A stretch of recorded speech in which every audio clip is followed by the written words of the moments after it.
नमस्कार। Interview with दिलबीर Singh में मैं दिलबीर सिंह आपका स्वागत करता हूं। दोस्तों, आज हमारे बीच स्टूडियो में ऐसे एक टीनेजर मॉडल है जिन्होंने झारखंड का नाम, रांची का नाम काफ़ी जगह पे रिप्रेजेंट किया है मॉडलिंग इंडस्ट्री में।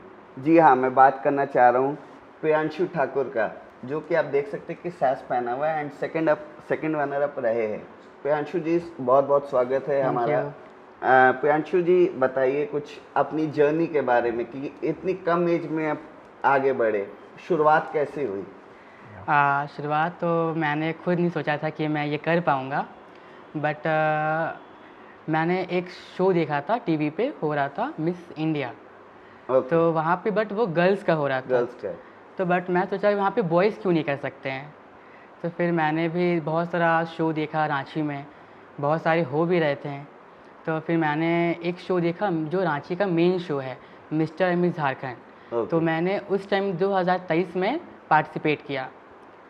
गुड लक, मैंने वहाँ पे जीत भी गया, विनर बना मैं। वहाँ से मेरा जर्नी स्टार्ट हुआ। मैंने अपने आप को बहुत ग्रोथ किया, ग्रूम किया। फिर मैंने रिया तिर्की से वॉक सीखा, जो मिस यूनिवर्स झारखंड रह चुकी है। रिया तिर्की। या उनसे मैंने ग्रूम लिया, बहुत सारी चीज़ें थे। सो यही था मेरा स्टार्टिंग। अभी खड़ा हूँ स्टेट डायरेक्टर एज अभी। मैं मिस्टर टीन सुपर ग्लोबल का सेकंड रनर अप भी हूँ, और इस बार मैं पूरे इंडिया को रिप्रेजेंट करने के लिए थाईलैंड भी जाने वाला हूँ। क्या बात है, ग्रेट। आपकी इस जर्नी में सबसे ज़्यादा रोल रहता है पेरेंट्स का, एंड इस इंडस्ट्री में सबसे ज़्यादा रोक भी रहता है पेरेंट्स का। बिल्कुल बिल्कुल। ठीक है, तो आपको कैसा सपोर्ट मिला कि पेरेंट्स रोके, क्या हुआ आप बताइए थोड़ा। पहले तो पेरेंट्स बोले पढ़ाई कम से कम 12th पास हो जाओ, उसके बाद ये करना। अच्छा। तो मैं भी बहुत ज़िद्दी हूँ, बोला नहीं एक बार ट्राई करके देखने दो। तो वो भी बोले कि आप करके देखो। तो मेरी सबसे ज़्यादा सपोर्टिव मेरी दीदी है। ओके। वो दीदी मेरी बोली तुम करो, मैं फिर सपोर्ट करूँगी। तो इसमें सारा हाथ मेरी दीदी का है। जब मैं जीत गया मिस्टर झारखंड, जब मुझे जानने लगे बहुत लोग, तब मेरे फैमिली को थोड़ा लगा कि आप मेरा बेटा कुछ कर सकता है। बट तब तक मेरे पेरेंट्स को ये नहीं था कि मैं जीतूँगा नहीं जीतूँगा, और वो लोग को लगा इसमें बहुत खर्च होता है इसके शो पे, ऐसा वैसा। तो मैंने मम्मी को समझाया, जीता तो जीता, हारा तो हारा, बट ट्राई ज़रूर करूँगा। तो फिर पापा भी बहुत सपोर्टिव है मेरे, ऐसे नहीं, मेरे पापा भी बहुत सपोर्टिव है। इसमें बहुत कुछ उसने मेरे को हेल्प किया। पापा ने बोला कि तुम पहले ग्रूम हो जाओ, उसके बाद कुछ स्टार्ट करना। तो फिर मैंने बहुत ग्रूम करने के बाद ही स्टार्ट किया। मैंने एज अ फ्रेशर स्टार्ट कभी नहीं किया। ओके, क्या बात है। तो आप 12th आपने बताया कि 12th आपने की है, तो आगे भी आप स्टडीज़ कंटिन्यू हैं? हाँ बिल्कुल, पढ़ाई तो सबसे इम्पॉर्टेंट है। बिना एजुकेशन का तो आप एक आंसर भी नहीं दे सकते हैं कहीं पे। तो आप पढ़ाई तो बहुत इम्पॉर्टेंट है सबसे ज़्यादा। क्या कर रहे हैं अभी आप एजुकेशन लेवल पे? मैं फ़िलहाल अभी 12th में नहीं, मैंने 11th में हूँ अभी। पहले अच्छा, अभी 11th में? हाँ, मैं अभी 11th में हूँ। मैं आपका 11th कॉमर्स में हूँ अभी। ओके, कौन से स्कूल में? मैं अभी डीएवी आलोक में हूँ। डीएवी आलोक में?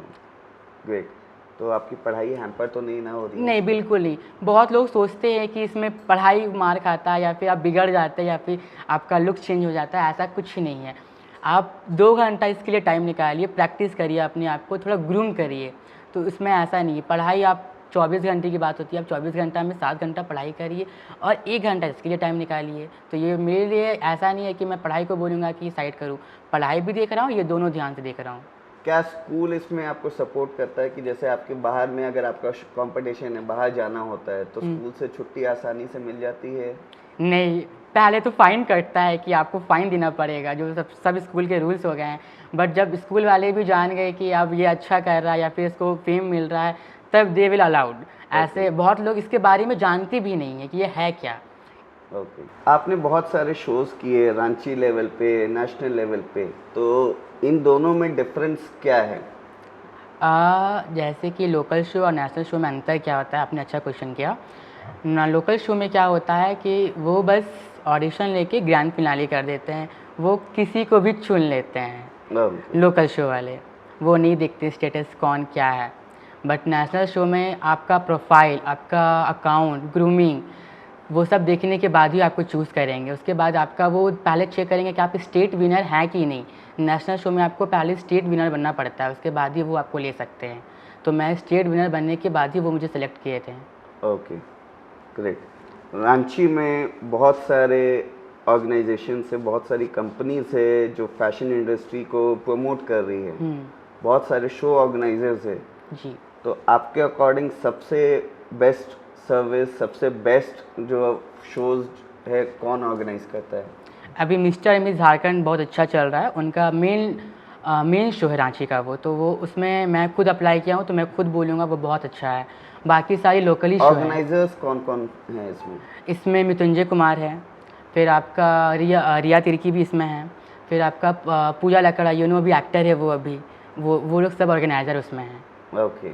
और मेरे को अभी Aditya Khurana, man of the world, उसने अभी ये झारखंड फिल्म को अटेंड किया है, तो वो भी ग्रूमर एज वेल। क्या बात है। एक 2-3 और नाम से जो रेगुलर शोज कराते, क्या आपका भी उनके साथ है टाइम्स, लाइक जैसे वैम्स का नाम लिया, हाँ, रनवे फैशन का नाम लिया, हाँ, जिमी गुप्ता जी का, हाँ। तो आप भी उसमें भी पार्टिसिपेट करते हैं? आप? मैं पार्टिसिपेट नहीं, मुझे या तो उसमें एज अ जज बुलाते हैं या फिर एज अ Okay. ग्रूमर, मैं कंटेस्टेंट नहीं आता हूँ। कंटेस्टेंट नहीं है? हाँ, एज अ मेन अभी मैं खुद एक प्रोफेशनल ग्रूमर बन गया हूँ, तो ज़्यादातर शो वाले रांची में जितने भी शो होते हैं मुझे या तो जज के लिए या फिर ग्रूमर के लिए बुलाते हैं, जो उनको नीड होता है। ओके। क्या बात है। सुना है कि एक इंटरनेशनल शो हो रहा है एंड आप उसमें थाईलैंड जा रहे हैं, इंडिया को, झारखंड को रिप्रेजेंट करने के हाँ, लिए। ये आपका थाईलैंड में शो होगा, वो 18 अगस्त को है। उसमें पूरे इंडिया से मैं जा रहा हूँ और उसमें और भी लोग हैं, जैसे कोलंबिया के लोग हैं, आपके फिलीपींस के लोग हैं, उनके साथ कंपटीशन है, तो उसमें वो as a men world show है, वो उस पर विनर बनने का थोड़ा होप होना चाहिए मुझे। ओके। क्या बात है। आपने आपकी जो ग्रूमिंग है, आपकी जो ट्रेनिंग है, वो कहाँ से ली? क्योंकि इस इंडस्ट्री में सबसे ज़्यादा ग्रूमिंग एंड वॉक करने का तरीका पर्सनालिटी डेवलपमेंट है। टू बी ऑनेस्ट, मेरा सीन क्या है, मैं ज़्यादातर खुद से सीखा हूँ। मेरे को गर्ल्स वर्क भी बहुत अच्छे से आता है, ओके। बॉयज़ वर्क भी आता है, तो मैंने थोड़ा यूट्यूब से भी देख के सीखा है। फिर मैंने आदित्य खुराना जो मैन ऑफ द वर्ल्ड है, मैं उनसे ऑनलाइन सेशंस लेता हूँ। Okay. तो वो ज़्यादातर मेरे को ग्रूम करते हैं, वो एज अ खुद मैन ऑफ द वर्ल्ड रह चुके हैं 2023 में, तो मैं उनसे ग्रूम ले रहा हूँ अभी फ़िलहाल। क्या बात है। बहुत सारे इसमें आपने रिजेक्शंस भी फेस किए होंगे। बिल्कुल। तो कभी ऐसा लगा है कि नहीं यार, गलत लाइन में चले गए हैं? हाँ, फील तो होता है जब आप स्टेज पे खड़े रहे और आपका नाम अनाउंस ना हो, तो बहुत बुरा लगता है। बट ये है कि अगर आप कोई चीज़ को अगर ठान लिए हैं करने का, तो मैं तो ये था कि वहाँ पे गया, देखा, बहुत लोग विनर्स नहीं भी बनते हैं, तो ऐसा तो नहीं है कि वो छोड़ दिए करना। तो मैं 2-3 बार मैं भी किया, तीसरी बार विनर बना, तो कॉन्फिडेंट तो खुद आता है, करने से कॉन्फिडेंट आएगा ना, ऐसे तो होगा नहीं। राइट।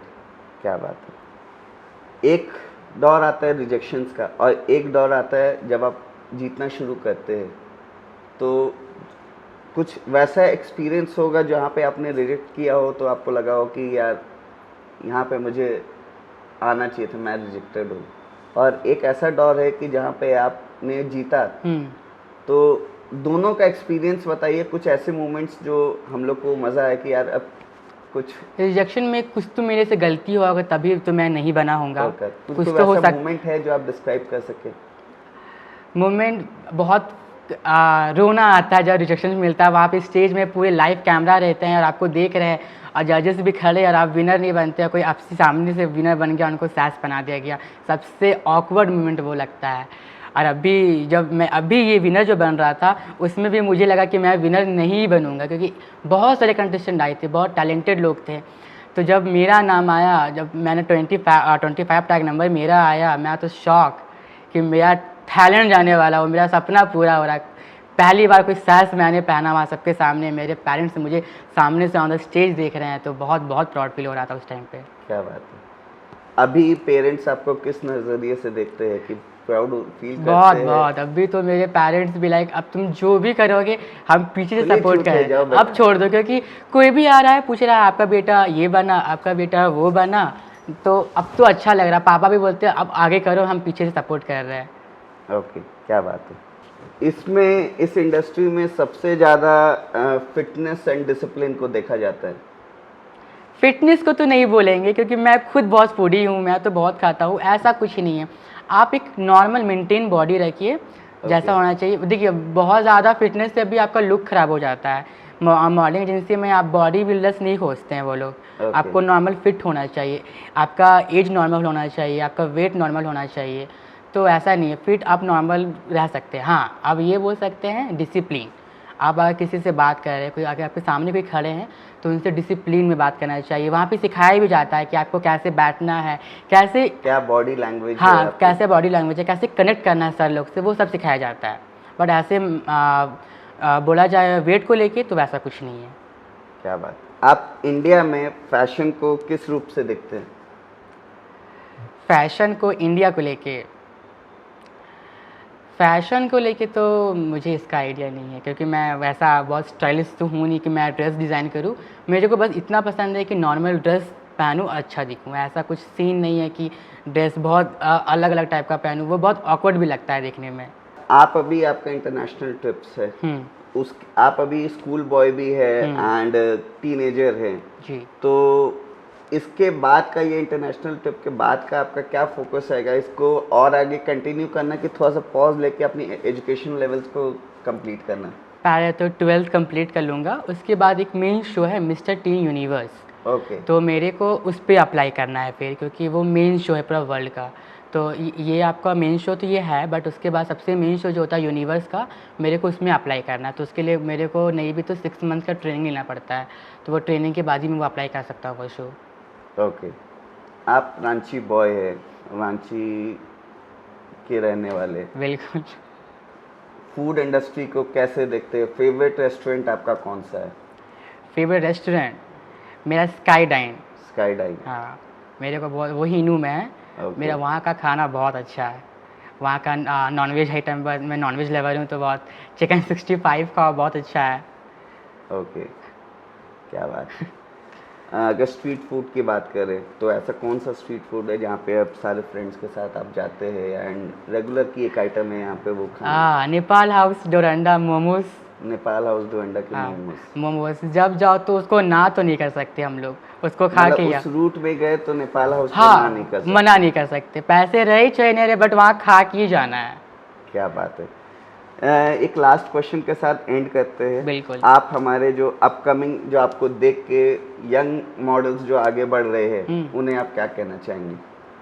मैं उनको ये कहना चाहूँगा, कॉन्फिडेंट हमेशा रखना चाहिए। अगर आप हार मान लेंगे तो कभी नहीं, हार मानने वाले ही जीतते हैं। तो आप ट्राई करते जाओ, ट्राई करते जाओ, एक दिन आगे ज़रूर जीतोगे।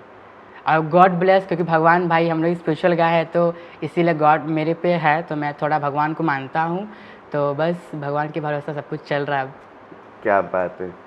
तो ये थे हमारे साथ प्रियांशु ठाकुर एंड हम लोग सब प्रे करते हैं कि ये रांची, झारखंड और हमारे इंडिया को रिप्रेजेंट करे, बहुत आगे बढ़े। मिलते हैं नेक्स्ट एपिसोड में नेक्स्ट गेस्ट के साथ। फॉलो एंड सब्सक्राइब नहीं किया तो कर लीजिए। धन्यवाद।